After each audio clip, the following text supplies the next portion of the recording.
Evening. Here is the news at 6. First, the highlights.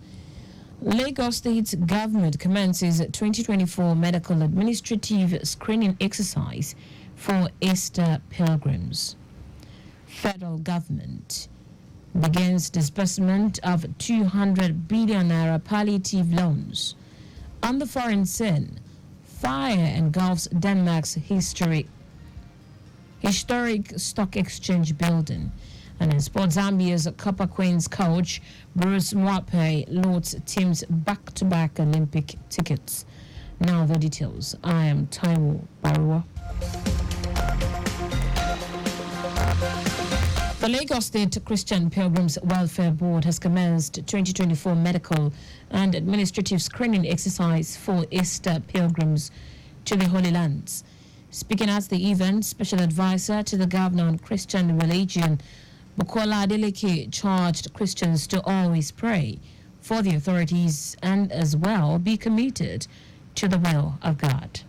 As you can see, it's a spiritual exercise. Holy Land is a place that we seek the face of God. What they have been taught in the Bible, they will go there to see it with their naked eyes, so that also will solidify their faith, and we also use the opportunity to, even they are not representing only their family, they are the ambassador of the state, body of Christ, and Nigeria as well.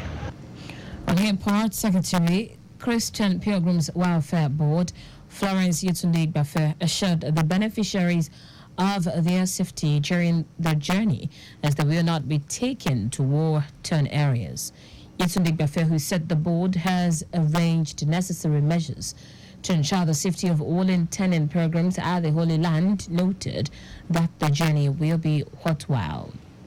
The significance of this program to the pilgrims is for them to know their status, because a lot of people, they don't really know their health status. When they come for this program, that's when they will get to know, and with this knowledge they will be equipped to be able to know what to do. We will help them, we will advise them, we will also be ready for them to be treated for the journey.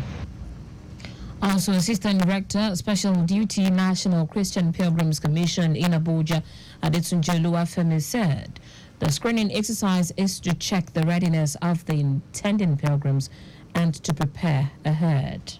One of the expectations is this particular journey is not a jamboree, it's not a sightseeing, it's a spiritual exercise, which there should be value for money, they should get value, spiritual value and even physical value for the exercise.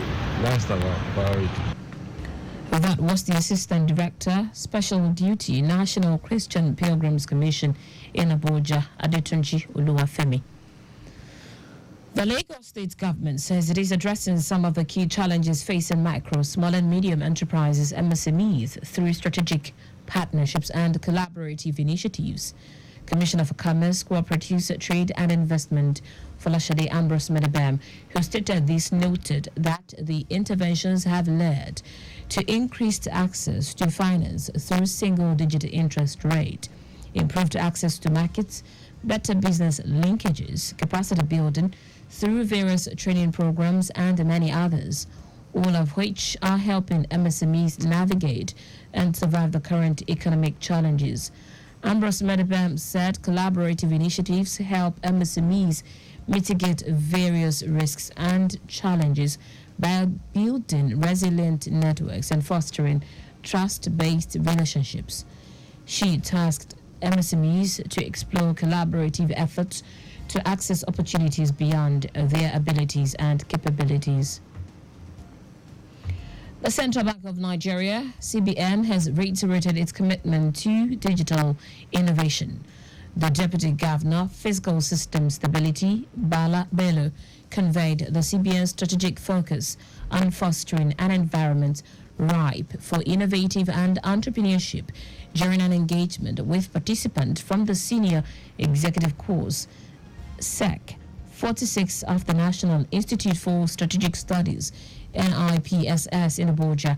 The NIPSS serves as Nigeria's premier institution for developing top-tier technocrats instrumental in crafting innovative policies and executing strategic plans vital for the nation's advancement. The federal government has warned that 148 local government areas in 31 states of the Federation fall within the high flood risk areas. Minister of Water Resources Joseph Usev said this while presenting the general highlight of the 2024 annual flood outlook prepared by the Nigeria Hydrological Services Agency. Usev listed the high flood risk areas as Adamawa, Akwa Ibom, Anambra, Bauchi, Bayelsa, Benue, Borno, Cross River, Delta, Ebonyi, Edo, Imo, Jigawa states.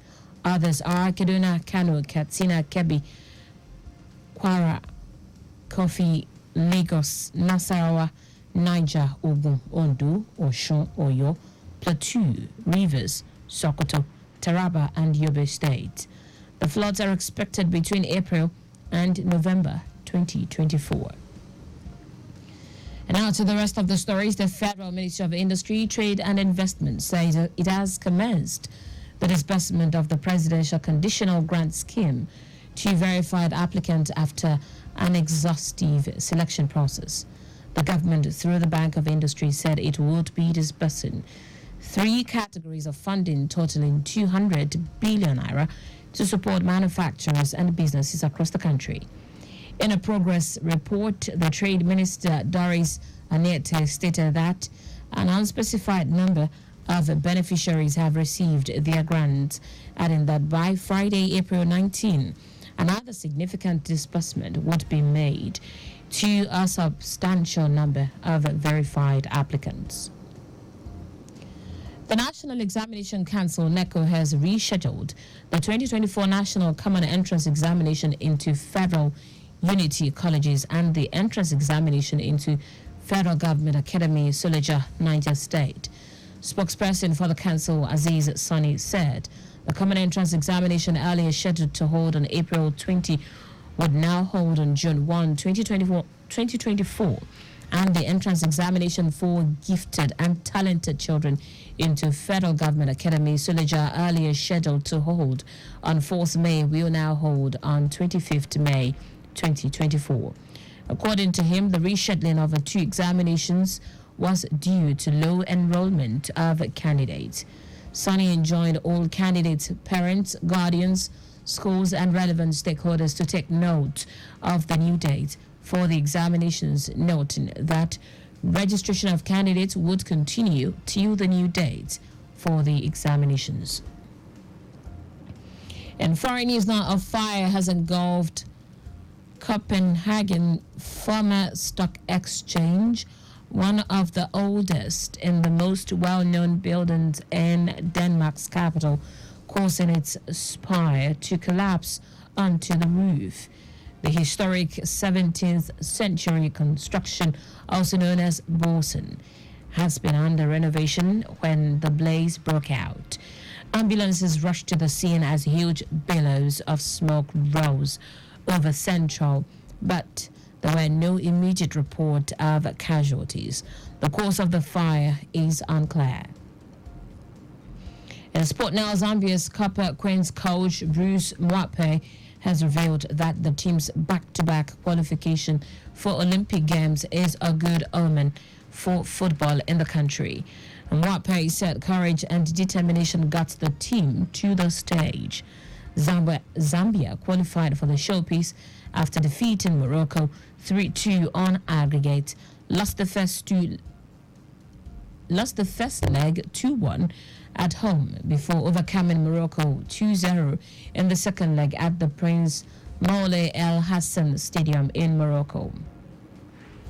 And that's it on the news at 6, but just before we go, maintain adequate distance from the vehicle ahead of you to avoid collision. You can follow us and like on our various social media platforms: X, Traffic Radio 961, Instagram, Lagos Traffic Radio 961. Subscribe and watch our news and programs live on YouTube at Traffic Radio 961. You can also visit our website, trafficradio961.ng. Did you know that's the Sanwo-Olu administration renovated 5 libraries in Ekwe, Badagry, Etiosa, Amuwodofin, and Ikorodu. You can get more details on the Lagos State Government website. To end the news, here are the highlights of the major stories.